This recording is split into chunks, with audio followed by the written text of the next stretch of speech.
What is up, everybody? Welcome back to another video. In today's video, we are going to be reacting to what our coordinators had to say today in their press conferences. We got a lot of good information and a lot of things that maybe you didn't really think about, and I didn't think about either. So let's get it started.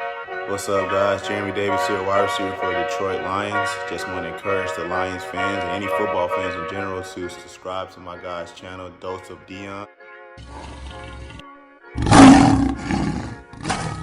Welcome everybody to another video. Glad you guys are here, and we are back in another video. And man, training camp, you're not going to get our takeaways anymore, right? Only 15 to 20 minutes a day. So today we are reacting to this press conference. I do have a video planned. We're going to look at the stock report once again for training camp, how players were trending, you know, heading into the final stretch before the 53-man roster cut, before the roster cuts, let's just say it like that.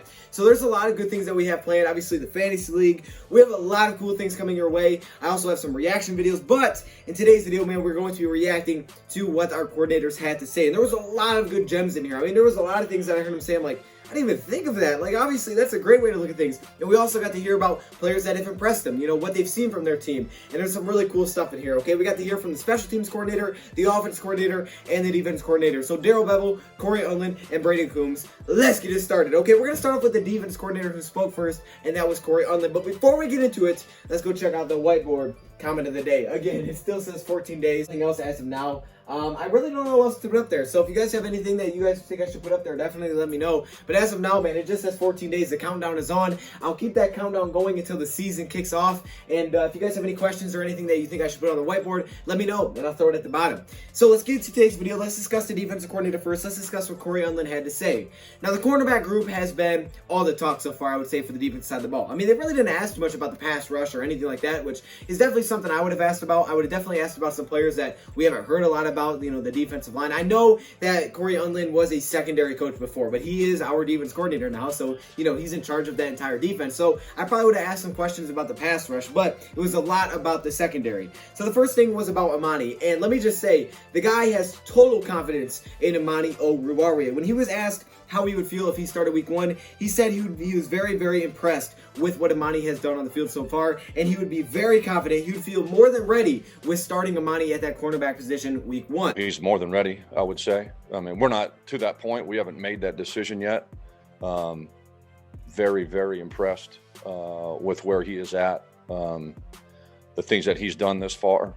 He looks like a seasoned veteran right now. Great. I mean, you know, some people aren't too happy with the fact that Amani could start early. I'm completely fine with it. Who cares who starts? I mean, let's be honest here. Whoever gives us the best chance to win, that guy should start. Whether or not that's Okudah, that's Trufant, that's Coleman, whoever that may be, Darrell Roberts, whoever it may be, whoever's going to go out there and give us the best chance to win, then put him out there. Now, if it takes Okudah a little bit longer, and if, you know, he's ready a couple weeks later, and it's like, all right, now this guy gives us the best chance, then you put him on the field. Whoever's going to give us the best opportunity, they should get the playing time, right? That's just what makes sense. I mean, that makes sense whatever you're doing. So in this case, if that's Amani right away, if that's Amani for the entire season, let it be Amani. Let Amani go be a beast. Really hasn't had any complaints with Amani Oruwariye. Like, he hasn't been perfect, but he's been really, really impressed with him. Now, speaking of Jeffrey Okudah, his thoughts on Jeffrey Okudah were this. He's not been disappointed with how he's played, right? He's learning and he's getting better. But the thing with Jeffrey Okudah is this. He's learning right now that the NFL is a different speed than college football. Now, he was tested in college. He played at the Big Ten. He was a top cornerback for a reason. But college football is definitely different from the NFL. And I think we all understand it, right? There's just a different skill gap here. I mean, your best player in college football is not your best player in the NFL sometimes, right? Your best player on your team in college football may not even make it to an NFL team. Think of how crazy that is. It's a different level. It's a different speed. It's a different environment. And one little small, tiny detail mistake can cost a huge mess up defensively. So it's not like you can get away with things, right? The NFL is a different speed. It's a different level. And he's learning that. And he said, well, he would have learned this back in OTAs earlier in the offseason. But since everything has been cut short and it was just meetings and now we're stopping in training camp, he's learning that now. He's going to be fine. It just takes a little while to develop these guys, especially with a weird offseason. It's no different for Jeff than it is for anybody else. A straight bonus. And then add in number 9, and then you put in a completely different level of competition when he's back there pulling the trigger. I know I'm on the defensive side, but when I watch and have been able to observe and see how this offense runs, it's impressive. And for those guys to be able to be out there every single day in that situation, in that role, in that environment against that quarterback and that group of wideouts, it only makes you better. whether you give up a play or you make a play, it's making you better. So I still have complete confidence in Okudah. He has confidence in Okudah. It's just going to take a little time, and it's a great problem to have. It's great that we have the depth here. He brought that up. It's an amazing problem that we have all this depth to the point where we go into a game plan, and he wouldn't touch on what his plan is. But he said it bases on the opponent, right? Whether or not who you're going against and what you see out of your cornerback room. It's a great problem to be able to look at it and say, you know what? Hey, we can go about it this way. We can go about it this way. This guy can get opportunities. This guy can reps, and we'll feel confident with our cornerback group. So that is awesome, and that's something that Lions have obviously focused on doing. I'd say this little statement, and I'm not sure what he necessarily meant by that. He said he will be on the field. You know, he's not going to be in the press box and things like that. I get what that means. But he also did say he will be calling the defense, obviously. Now, he said he's going to be calling defense. I don't know if that's meaning he's going to call the plays or he's just, talking about, he's going to be helping out and things like that, because Matt Patricia seems like the guy's going to call the plays. I'm not trying to make any speculation. I'm just saying that's what he said. So I'm just throwing that out there. Take that however you want to.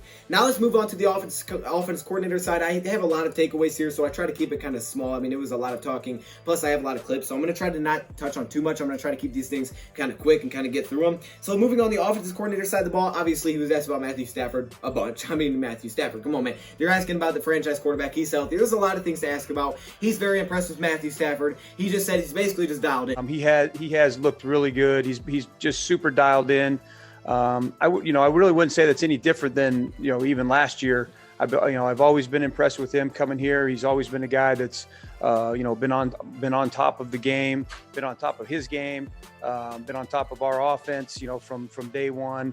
So it's not something that's surprising me, but he's definitely dialed in right now. His talent, his arm talent, is something that obviously is not in question. His ability to just flick it and it just pops off of his arm like a rocket is something that's really awesome about Matthew Stafford. But he's been really good. He's been dialed in. He's been very helpful, and he's just been locked in this entire process. I mean, going back to last year, he was locked in. Now, one point of emphasis they have made on Matthew Stafford's game is focusing on his feet, and I like that. I feel like his footwork could get a little bit better. I mean, a lot of times you see him kind of shuffling and things like that. I'd say early in his career, but he's continued to improve about that. And he said based on the play, we've tried to improve, his footwork and really focus on that, and he's done a great job with it. We really have put an emphasis on his feet. I think, starting with last year when we got here, and how your feet correspond to the plays. I think he's really done a nice job with that. And he's just a special talent in terms of throwing the football. I mean, it just looks so effortless. He can just flick it and the ball's flying out of his hand. So he's always been impressive that way as well. Now, speaking about the entire offense, someone asked him about how the play action was effective last year when even when Matthew Stafford was healthy, they weren't running the ball particularly well. I believe they averaged 3.7 yards per carry when Matthew Stafford was healthy. That's not good. But yet the play action was somehow, some way, the play action was still effective. How does that happen? Well, he says, what? They want to run the football. Trying to run the football is a big factor. And that's something that they've all came together and they've discussed, and they want to run the football. I mean, obviously, we've seen that with the moves they made this offseason. That has been a focus, is to improve that rushing game, to set up plays for Matthew Stafford and things like that. I mean, they went out and got the running backs. They went out and got the offensive linemen. They got the tight ends. They got the wide receivers to block. They have the fullbacks. They've made the emphasis to want to be a team that can rush the football. The play action is not just set up by what the quarterback does, not just by his little hand fake. It's by everybody. It's by the offensive line, how they react to it. It's by the tight ends, how they come off the football. It's everybody. Everybody is involved at selling a play action. So it's not just all on Matthew Stafford's shoulders. It's not just all on the running back that's faking he's got it. It's on everybody in the offense to really sell a play action. And they did that well last season, and they're continuing to work with that and get better at it. One question that he was given, which I think is a great question, and that's just about, trying to get everybody involved in this offense. Clearly, we have tons of talent, whether it's tight end group, wide receiver group, running back group, whatever it may be, we have tons of talent. How in the world are you going to keep everybody happy? How are you going to get all of these guys involved? How are you going to make sure that everybody has their touches? He said the best way to make sure that everybody is happy, because there's really no way to make sure everybody gets their touches. One week it's going to be this guy has 100 yards, next week he may not have any. One week he has 8 receptions, next week this guy may have 0 or 1. So the best way to keep everybody involved and everybody happy is not by saying, hey, we're going to give you this many attempts each week, because that's not going to happen. It's going to change, obviously, based on our opponent. Every week's going to be different. We have too many weapons for that. The best way to keep everybody happy and involved is to win football games, is to be a part of winning a bunch of football games. Well, I think number one, to keep all those guys happy is win. For us to do is to be able to win, because we're gonna win as a team. And I think every one of those guys would be excited about the opportunities to win a whole bunch of games this year. If you're winning games, which everybody wants to do, everybody's going to be happy. Now, getting the ball out to everybody is his job. He's going to do his best to do that. But he's also in a great situation. And again, kind of like the defense side, it's a great problem that Matthew Stafford doesn't really have to focus on who he's giving the ball to. If the read is there, he's going to make the right decision. He's going to put the ball out there to where he feels is the best. And he can be confident that with whoever he's giving the ball to can make a play, can catch the football, can run after the catch, can make a play with the ball in their hands, and he's confident with every weapon he's going to, whether it's out the wide receiver position, running back group, or the tight end group. So it's a great problem once again to have. About the rushing the football. He was asked about DeAndre Swift a little bit, and he said that, the problem with DeAndre Swift is he's just not out there on the field, and every day that he's not out there working with team group, not comfortable with putting him out there. So they want to get him back there. They want to make sure he's out there and he's able to grasp everything. I mean, it's deeper than just play calling. It's deep. There's a lot of things that go into it and being prepared for every week of football. So for DeAndre Swift, it's really about just trying to get him back, healthy, and continue to learn this offense and everything that comes with it. Now, when it comes to rushing the football, he said one of their points of emphasis has been ball security. It's not that they've had tons of fumbles. They did, I guess, have one ball on the ground recently, but it's really because they haven't done a lot of live hitting, and that's something that kind of can come as a shock. When you start doing live hitting, it's ball security for running backs. So that's been a focus of them as well, is to make sure that, they're not fumbling to football, and if anything does happen, they can get on it. We saw some drills of, the defense, working on getting onto the football. So trying to come up with turnovers, focus on making sure that you get the ball back, things like that are obviously super important, and those are game changers. Now, moving on to the special teams coordinator, where we heard from Braden, he had some cool things as well, and I think Braden gave us a lot of inside information here that I was really excited to hear. The first thing was this. He was asked about, hey, who is that player that has stuck out to you so far? Which player has stuck out to you at special teams? And he said simply, CJ Moore. You can rattle off a lot of guys, but CJ Moore has impressed him a lot. CJ Moore has been that guy that, he had to bring it up. He had to speak about one player because CJ Moore has been that great so far through training camp. CJ Moore has impressed him a lot. He has bought into everything. His mental approach, no matter where you put him on the field, he's going to do his best. And also what they seen from him on the field. He said, to be honest with you, I kind of underrated this guy coming into training camp, and he surprised me. So that's a guy that's been awesome. I think he makes the 53-man roster. I had him on my 53-man roster prediction at the safety position, and I think it does sound like he's going to make the team, especially if he's that impressed with him. And I would say, first off, you talk about just a great kid, hard worker, has worked for everything. Yes, sir. He drives me crazy calling me sir. I don't really like that, but that's a habit for him that he's not going to break. But when you talk about a guy who just does everything exactly the way we've asked, and to be perfectly frank, is a guy probably that I underestimated coming in as a new coach. With the punter battle, because right now it's not that they have one guy that's completely separating themselves. It's so neck and neck, they don't know. They're saying that no one's even separated themselves. He said he's joked with the punter saying that, hey, if one of you guys just want to crack under pressure one practice, that'd be fine with me. That way I can, kind of separate you two and kind of figure out which one is the punter for the season. I've joked with both those guys. If one of you guys wants to just go out and, really crack under pressure one day and make this easy for me, that'd be great. But they haven't. They've battled. They've both, no matter what situation we've put them in, no matter how much pressure we've tried to create, whether situationally or with guys right in their face rushing, everything we've thrown at them so far, they've both handled it really well. So they're different. They bring some different things to the table. But, kind of the way that we've been evaluating them, there's probably half a dozen categories or so, aside from, just gut instinct. And I would say of those categories, there's probably, 4 that are almost neck and neck. Almost shockingly similar.